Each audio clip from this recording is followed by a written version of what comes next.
오늘 찾는 이를 위한 특별 저녁 기도의 셋째 날 수요 기도이기도 하여서 십계명 중에 제1계명 너는 나 외에 다른 신들을 두지 말라 하는 제목으로 출애굽기 20장 1절에서 3절 말씀 우리 함께 나누도록 하겠습니다. 예.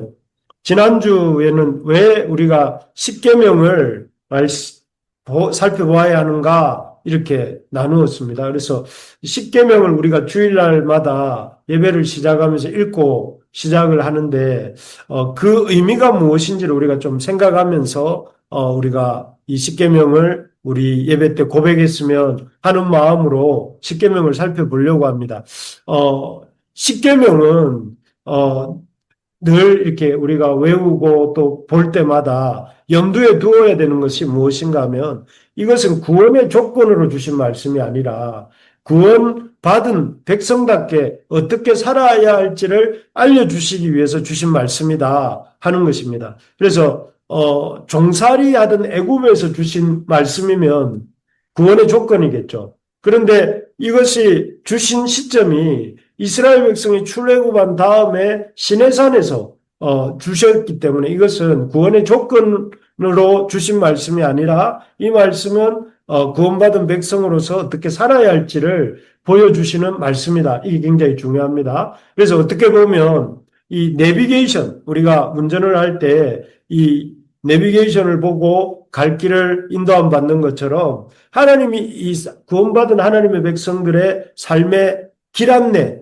삶을 어떻게 살아야 할지를 보여주시기 위해서 이렇게 주신 말씀이다 하는 것을 잊으면 안 됩니다. 그래서 십계명을 읽을 때마다 우리는 참 이 정죄감이 아니라 구원받은 백성으로서의 어떤 축복을 우리가 받고 있구나 이런 생각을 하면서 읽어야 그것이 우리가 십계명을 제대로 보고 있는 증거입니다. 오늘은 그 중에서 가장 먼저 너는 나 외에는 다른 신들을 내게 두지 말라는 제1계명에 대해서 이렇게 우리가 살펴보려고 합니다. 이 1계명을 읽으면서 당연히 뭐 원래 나 외에 다른 신들을 내게 두지 말라고 하셨기 때문에 1계명이겠지 이렇게 생각을 하는데 왜 이 말씀을 1계명으로 주셨는가? 우리가 생각해 볼 필요가 있습니다. 하나님이 이 10계명 중 1계명으로 하나님 외에 다른 신을 내게 있게 말라고 하신 이유는 우리 녹색, 초록색 글씨를 같이 한번 읽어봅시다. 하나님 외에 다른 신이 이 없기 때문에 없습니다. 이렇게 되어 있습니다. 오늘 우리가 보고 있는 성경은 출애굽기입니다. 그런데 이 출애굽기에서 모세가 이 출애굽기를 기록한 모세가 하나님을 처음으로 만난 곳이 어딘지 알죠? 대해서 이 떨기나무, 시내산 떨기나무에서 이렇게 만났고, 그때 모세가 하나님께 물었습니다. 하나님, 나를 애굽으로 보내시는 당신은 누구십니까? 이렇게 물었을 때 하나님이 대답하시기를 나는 스스로 있는 자다. 이렇게 말씀하셨어요. 스스로 있는 자다. 이 말을 한자로 풀면 자존, 스스로 존재한다는 말인데, 이 세상에서 그 스스로 존재하는 유일한 분이 누군가 하면은 하나님 한 분뿐이라는 것을 이렇게 모세에게 알려주신 것이죠. 아닌 게 아니라 정말 200만 명이 넘는 이스라엘 사람들을 이끌고 출애굽한 모세 대단하죠, 그죠? 저는 이렇게 저뿐만 아니라 여러분들 몇 명 안 되는 사람들과 같이 하는 것도 얼마나 어렵습니까? 그런데 200만 명이나 되는 사람들을 이끌고 출애굽한 그 모세도 몇 살에 죽죠? 120세에 생을 마감했습니다. 왜 그럴까요? 자존적 존재가 아니, 스스로 존재하는 존재가 아니기 때문에 스스로 존재하고 싶어도 그냥 하나님이 데려가시면 데려감을 당한 거죠. 그리고 또, 그 대단하던 애굽 사람들이 그렇게 목숨 걸고 섬겼던 애굽의 신들은 어떻습니까? 해, 달, 별, 나일강, 온갖 가축들과 짐승의 신들이 무려 우리 10가지 재앙이 나오는데 그 10가지 재앙이 다 애굽의 신들을 벌하는 그런 재앙이었는데 그런 신들 역시 하나님 앞에서는 아무 이 힘을 발휘하지 못하고 사라지는 것을 자존하지 않기 때문에 사라지는 것을 보았습니다. 볼 수 있습니다. 그리고 또 이스라엘 백성이 가나안 땅에 들어가서 이 만나게 될 바알과 아세라는 어떻습니까? 요즘 우리 공동체 성경 읽기에서 에스겔서 또 이런 예레미야서 이런 부분들을 읽었는데 이 이스라엘 백성이 여호와를 버리고 그렇게 애지중지 섬겼던 신들이 바알과 아세라입니다. 그래서 집에서도 섬기고 흰농 골짜기에서 그 자기 자식을 바치면서까지도 섬기고 심지어 여호와를 섬기는 성전에다가 딱 그 바알과 아세라를 갖다 두고 섬기기까지 했는데 이들이 그렇게 바알과 아세라를 이스라엘이 섬겼지만 어떻게 됐죠? 결국은 바벨론의 침공을 받아가지고 유다가 망하는데 그때 아무런 힘도 발휘하지 못해 이 신들이. 왜 그렇습니까? 진짜 신이 아니기 때문에 그냥 무력한 신이기 때문에 영원하지 못한 신이기 때문에 그래서 하나님이 이렇게 말씀하시는 거예요. 너는 다른 신들을 섬기지 말고 다른 신들을 내게 두지 말라 이렇게 말을 하는 것입니다. 다른 신들이라는 거 존재하지도 않을 뿐만 아니라 존재하는 것처럼 착각한다 할지라도 그것들은 다 애굽의 신들처럼 가나안의 신들처럼 또 이 언젠가는 사라지는 인간들처럼 아무 힘이 없는 존재이기 때문에 그렇습니다. 그래서 마치 그런 신들을 섬기는 것은 저 해운대 바다에서 그 큰 파도가 칠 때 모래성을 쌓는 일과 똑같습니다. 그런 모래성을 아무리 열심히 쌓아본들 큰 파도가 한번 휩쓸고 지나가면 싹 사라지고 마는 것처럼 이런 헛된 신들을 섬기지 말고 하나님 뭐라고 하셨냐면은 나 외에 다른 신을 두지 말고 나를 섬기라고 하십니다. 그래서 이렇게 말씀하셨죠. 신명기 6장 5절 우리 같이 한번 읽어봅시다.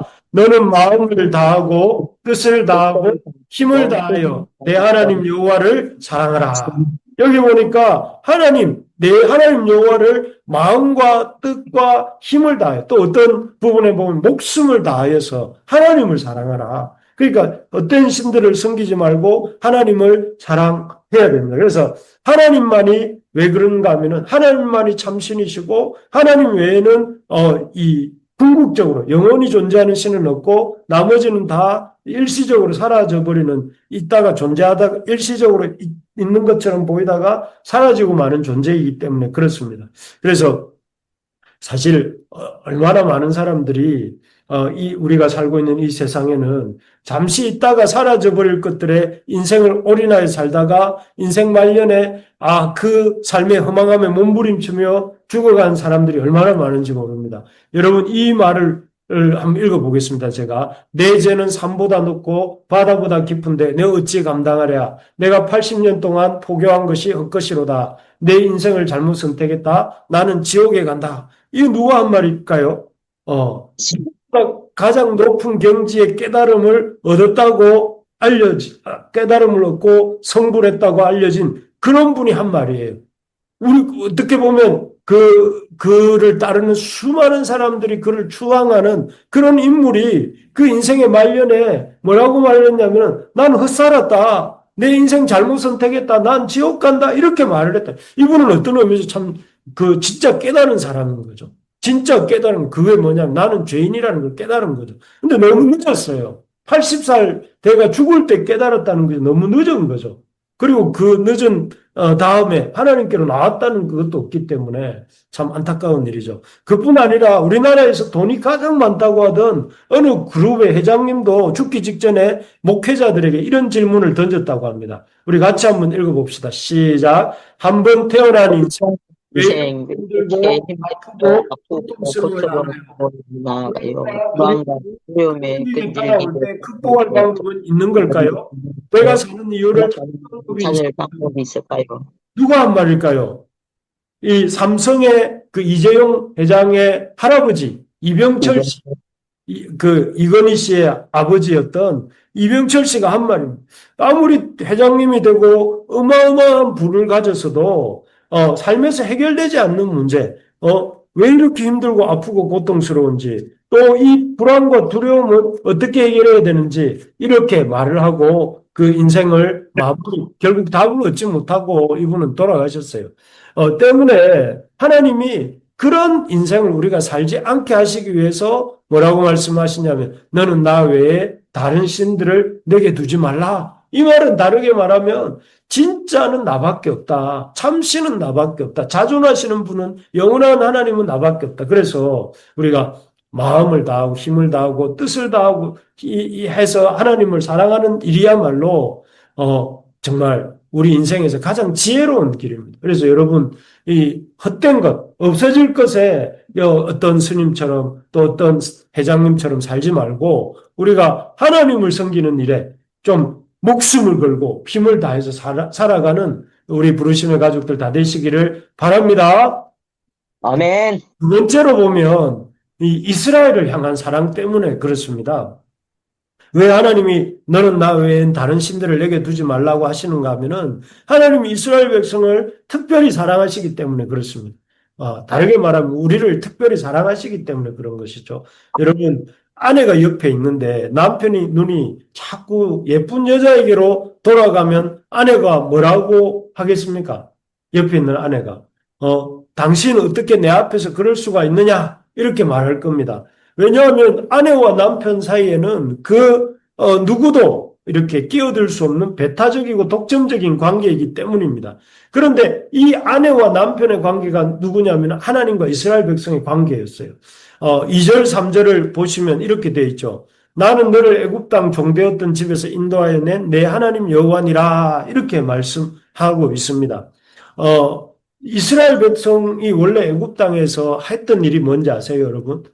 벽돌을 찍는 기계처럼 벽돌을 만들고 성을 쌓는 기계처럼 이렇게 성을 쌓고 뚝뚝을 만드는 그 기계처럼 뚝 쌓는 일에만 일을 하는 그런 노동 기계 취급을 받던 사람들이 이스라엘 사람들이었습니다. 그런 존재였던 그야말로 기계처럼 정말 이렇게 부림받던 그 이스라엘 백성을 하나님께서 이렇게 불쌍히 여기시고 모세를 보내셔서 10가지 재앙으로 애굽의 신들을 꺾으시고 바로를 물속에 이렇게 수장시키시면서 구원해 내신 것이 하나님의 하신 일이죠. 그래서 그 구원해 내신 이스라엘 백성을 하나님 어떻게 하셨습니까? 이 시내산 앞에서 이스라엘 백성과 언약을 맺으셨어요. 이 언약이 뭐예요? 하나님이 신랑이 되시고 이스라엘은 신부가 되는, 그래서 신랑과 신부로서 이제 언약을 맺으시고 그 다음에 주시는 말씀이 십계명 말씀이에요. 나는 내 하나님 여호와라. 그러니까 너는 나 외에는 다른 신들을 내게 두지 말라. 이 말은 하나님이 신랑이고 이스라엘 백성이 신부로서 하나님이 우리에게도 마찬가지 신랑이시고 우리를 신부로서 이렇게 맞이했기 때문에 더 이상 너는 다른 존재에게 눈을 두지 마라. 이렇게 그건 너무 당연하지 않습니까? 신랑이신 하나님께서 신부인 우리에게 주시는 그 당연한 요구고 또 당연한 하나님의 이런 말씀입니다. 그런데 그렇게 하나님의 어떤 이 놀라운 사랑 앞에서 우리가 보여야 될 반응은 이렇게 무엇인가요? 알겠습니다, 주님. 내가 다른 신들을 섬기지 않고 여호와를 섬기겠습니다. 이렇게 말을 해야 되는데 그렇게 안 하고 그때는 그때고 우리가 애굽에 살 때는 애굽에 살 때고 이제는 다르지요 하면서 바알도 좀 섬기고 돈도 좀 섬겨보고 뭐 이렇게 하면 안 되겠습니까? 이렇게 말을 하면 어떻게 되겠습니까? 이게 참 하나님 앞에서 우리를 구원하여 주시고 당신의 신부 삼아 주신 하나님 앞에서 할 일이 아닌 거죠. 여러분 옛날에 라이언 일병 구하기라는 이 영화가 있었습니다. 라이언 일병이라고 하는 형제들이 전투에 참여했다가 그 나머지 형제들이 다 죽고 한 명 남아있는 그 라이언이라고 하는 그 군사를 구출하기 위해서 수많은 군사들이 들어가서 목숨을 잃고 결국 구해오는 이야기인데 그렇게 특공대들이 목숨을 걸고 라이언 일병을 구조했는데 그 라이언 일병이 이렇게 어렵게 자기를 구하기 위해서 온 그 특공대를 보면서 고맙지만 저는 안 구조해줘도 좋습니다. 이렇게 말하면 어떤 기분이 들까요? 그 수많은 사람들이 목숨을 잃고 힘을 다해서 이렇게 그렇게 이 사람을 구하기 위해 들어갔고 대가를 지불했는데 그 사람이 그렇게 말을 한다면 진짜 그야말로 화가 물론 영화에서는 그렇게 안 나옵니다. 감사함으로 나오게 되고 또 이렇게 그것이 우리에게 감동을 주는데 그렇습니다. 그렇기 때문에 우리가 이렇게 하나님 앞에 우리가, 나 외에 다른 신을 내게 두지 말라 하는 이 말씀을 들을 때 우리가 어떤 반응을 보여야 되느냐면은 당연히 하나님 웬 은혜요, 웬 감사입니까? 하면서 그 베풀어 주신 구원의 은혜를 감사하면서 그 주님을 사랑하고 섬기는 삶을 살겠습니다 하는 그런 고백을 하는 것이 마땅한 반응이라는 거예요. 그래서 우리가 주일날 이렇게 십계명을 읽을 때 제1계명을 읽지 않습니까? 그 앞에 너는 나 외에는 다른 신들을 내게 두지 말라 할 때 우리를 죄와 사망에서 또 우리를 하나님의 그 심판에서 우리를 구원하여 주신 그 은혜를 생각해 볼 때에 이 말에 그리고 우리를 당신의 신부 삼아 주신 그 은혜를 생각해 볼 때 주님 제가 마음을 다하고 뜻을 다하고 힘을 다해서 주님을 섬기겠습니다 하고 이렇게 그런 의미로서 그 고백을 해야 되는 것입니다. 그 얼마나 참 그런 의미를 생각해 볼 때 우리가 십계명의 첫 계명을 우리 예배를 시작하면서 읽는다는 것은 얼마나 대단한 고백인지 모릅니다. 그래서 여러분 우리가 그 계명을 외울 때마다 읽을 때마다 그런 감격이 저와 여러분들에게 늘 새로워질 수 있기를 소망합니다. 마지막으로 우리 하나님께서 나 외에 다른 신들을 내게 두지 말라고 하시는 이유는 우리 한번 읽어봅시다. 시작. 진정한 자유를 맛보게 하심입니다. 첫째는 하나님이 우리 하나님만이 참신이시기 때문이고 두 번째는 하나님이 우리를 구원하여 주셨기 때문이라면 세 번째는 진정한 자유를 우리에게 맛보게 하시기 위함인데요. 사실 오늘날에 우리는 출애굽 시대의 사람들처럼 눈에 보이는 뭐 어떤 목석으로 만든 우상들을 섬기지는 않죠. 그 시대에는 뭐 태양신도 섬기고 또 여러 가지 이상한 모양의 신들을 섬겼지만 오늘날 우리는 그런 우상들을 섬기지는 않습니다.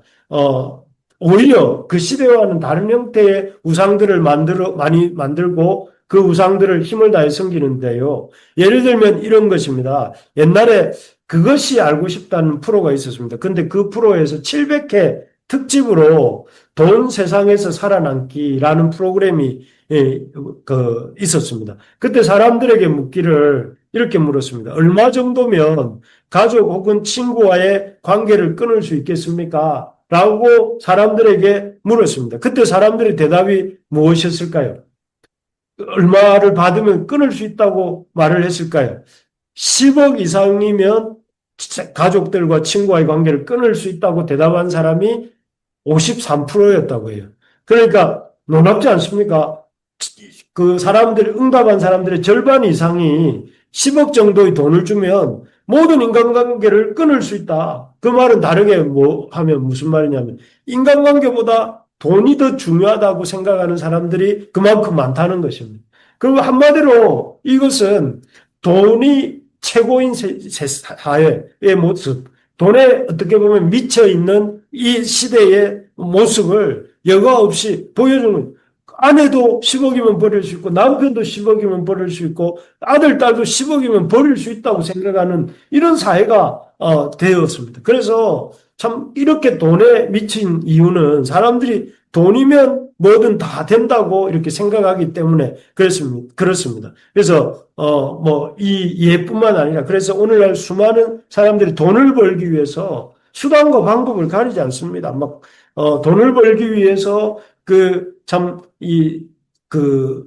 살고 돈을 쓰기 위해서 살고 돈을 또 이렇게 또 돈을 벌기 위해서 쉬고 그렇습니다. 그래서 일생을 자유롭게 이렇게 하나님을 예배하지 못하고 늘 돈에 묶인 채 돈에 대해서 어떻게 하면 돈을 벌 것인가? 어떻게 하면 돈을 쓸 것인가? 어떻게 하면 돈을 벌기 위해서 또 쉴 것인가? 어떻게 하면 물론 다 그런 건 아니지만 그런 사람들이 대부분인 세상을 우리가 살고 있는 것입니다. 그래서 이스라엘 백성이 여러분, 애굽에서 나왔던 이스라엘 백성이 가나안 땅에 들어가서 여러분들은 성공했다고 생각합니까? 실패했다고 생각합니까?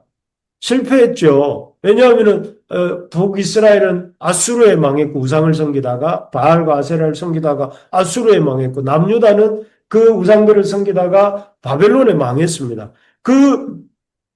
바로 밑에서 나와가지고 가나안 땅까지 들어간 이스라엘 백성이 바알과 아세라를 섬기다가 가나안 땅에서도 이렇게 망했습니다. 왜 망했을까요? 한마디로 말하면 그 가나안 땅에서 하나님이 아닌 그 바알과 아세라의 핵심은 무엇이냐면은 풍요입니다. 풍요. 풍요의 신을 섬기다가 결국 그 풍요가 내가 뭔가를 많이 가지면 행복할 것이다. 많이 가지면 나는 이렇게 내 삶이 더 나아질 것이다. 이런 생각을 하면서 물질에 대한 그런 어떤 물질 숭배에 빠져서 결국 실패한 것인데요. 결국 돈과 풍요의 신 바알과 아세라를 섬기다가 결국은 그들이 이렇게 앞에서도 말씀드린 것처럼 집에서도 바알과 아세라, 또 흰농 골짜기에서도 바알과 아세라, 성전에서도 바알과 아세라를 섬기다가 결국은 바알과 아세라의 종으로 살다가 멸망하고 만 것입니다. 바라는 것은 우리 모두가 이런 우상, 이 시대의 가장 큰 우상이 뭐냐면은 이 돈의 우상입니다. 그리고 그런 바알과 아세라, 모양은 달라졌지만 그 애굽 시대나 가나안 사사 시대와 모양은 달랐지만 본질은 무엇이냐면은 이 물질의 어떤 돈의 이런 어떤 그 돈을 섬긴다는 것에 그 같은 본질을 갖고 있습니다. 그래서 우리가 이런 우상의 욕망을 따라 살지 않는 하나님의 자녀로 사는 우리가 되기를 바랍니다. 그래서 어떻게 하면 우리가 이런 돈의 종이 아니라 바알과 아세라의 종이 아니라 하나님의 자녀로 살 수 있습니까? 그것은 여기 나오는 앞에 신명기에도 나왔고 예수님도 이렇게 말씀하셨어요. 우리 한번 다 한번 읽어봅시다. 마태복음 22장 37절 빨간 색깔을 읽겠습니다. 목숨을 다하고 뜻을 다하여 주 하나님 하나님을 사랑하라 하셨으니. 예, 목숨을 다해서 우리가 이 주 하나님을 사랑하고 섬길 수 있기를 바랍니다. 그것이 우리의 뜻, 우리의 생각과 뜻을 다하여서 하나님을 사랑. 그래서 여러분들의 삶의 스케줄에도 하나님 나라를 구하는 것이 가장 먼저가 되고 또 내 인생을 살아갈 때 가장 큰 목표는 하나님의 영광을 드러내는 것이 되고 또 내 시간과 내 모든 물질의 가장 우선순위도 하나님 앞에 어떻게 하면 잘 살 수 있겠는지 드릴 수 있겠는지가 1번이 되도록 그렇게 뜻을 다하고 목숨을 다하고 마음을 다해서 하나님을 사랑하는 것이고 그렇게 된 다음에 자기를 사랑하고 이웃을 사랑하는 것이 그 하나님이 정해주신 순서다. 그래서 여러분 그렇게 하나님은 목숨을 다하고 뜻을 다하고 힘을 다하고 사랑할 때 그 사람에게 하나님 뭣도 주시는지 아십니까? 물질도 주세요. 그리고 그 사람에게 하나님이 나머지 그에게 하나님의 모든 것을 주십니다. 그게 대표적인 사람이 솔로몬이 하나님 앞에 그 성전을 지어 헌납할 때 그런 솔로몬의 모습이 바로 그 모습이고 또 이 땅에 하나님의 사람들에게 그 다윗에게 하나님 주셨던 그 놀라운 이런 영적인 축복도 다 그와 같은 것이죠. 그래서 여러분 우리 부르심의 가족들은 다른 것보다도 하나님 사랑하는 일에 말씀을 사랑하고 하나님의 말씀을 사랑하고 또 하나님 말씀대로 살아가는 일에 힘쓰는 우리 모두가 되기를 소망합니다. 말씀을 맺겠습니다. 마지막으로 우리 이 말을 한번 읽어보겠습니다. 우리 같이 한번 읽어볼까요? 시작. 여기 나는 확고부동하게 서 있습니다. 나는 달리 어찌할 도리가 없습니다. 내 양심은 하나님의 말씀에 사로잡혀 있습니다. 나는 아무것도 취소할 수 없고 취소하지 않을 것입니다. 하나님이여 이 말을 도우소서. 아멘. 이거는 잘 아시는 것처럼 루터가 한 말입니다. 마르틴 루터가 1521년 보름스라는 곳에서 그 교황이 보낸 교황 앞에서 이렇게 종교 재판을 받고 있을 때 한 말인데요. 신성 로마 제국의 황제 앞에서 한 말인데요. 그가 뭐라고 했느냐면 하나님 앞에 나는 나의 그 믿음으로 말미암아 구원함을 얻는다. 가톨릭의 어떤 그런 성례를 행하고 가톨릭의 어떤 그런 교황의 말에 순종함으로 구원함을 얻는 것이 아니라 하나님 말씀을 믿음으로 예수 그리스도의 십자가와 예수님의 부활을 믿음으로 나는 구원을 얻는다 하는 그 믿음, 그 믿음을 나는 이렇게 양보할 수 없고 또 그 믿음에서 물러설 수 없고 그 믿음대로 살겠습니다. 심지어 내가 당신에 의해서 그 황제 앞에서 죽임을 당할지라도 나는 이 믿음을 포기하거나 양보할 마음이 없습니다. 하고 이렇게 고백을 했습니다. 그럴 때 어떻게 됐을까요? 여러분 아시는 루터의 이 말 이후에 그의 인생이 어떻게 되었습니까? 여러분, 루터가 화형을 당했습니까? 그날 잡혀가지고. 어디 감히 교황에게 이렇게 하면 화형을 당한 것도 아니고 목배임을 당한 것도 아니고 하나님께서 놀랍게도 제후 중에 한 사람을 통해서 루터를 보호하고 그를 통해서 종교개혁의 이 횃불의 역사가 산불처럼 일어나서 오늘 우리 여기 장전로 33-6에 부르심의 교회에 앉아있는 저와 여러분들, 우리 또 온라인으로 말씀을 듣는 여러분들 가운데까지 전달되어 온 것입니다. 죽은 것이 아니라 살아났다. 이런 것입니다. 그래서 우리가 하나님의 목숨을 다하고 뜻을 다하고 힘을 다해서 하나님을 섬길 때에 죽고 망하는 것이 아니라 오히려 그렇게 죽고 망할 것 같았지만 오히려 그를 통해서 놀라운 불길이 일어난 것처럼 오늘날 우리가 그렇게 주님을 믿고 의지하고 살아갈 때에 나는 다른 신들 섬기지 않고 하나님만 섬기겠다 하고 살아갈 때에 우리 인생 가운데, 우리 가정 가운데, 우리 교회 가운데 그런 놀라운 부흥의 역사가 일어날 줄로 믿습니다. 아멘. 네.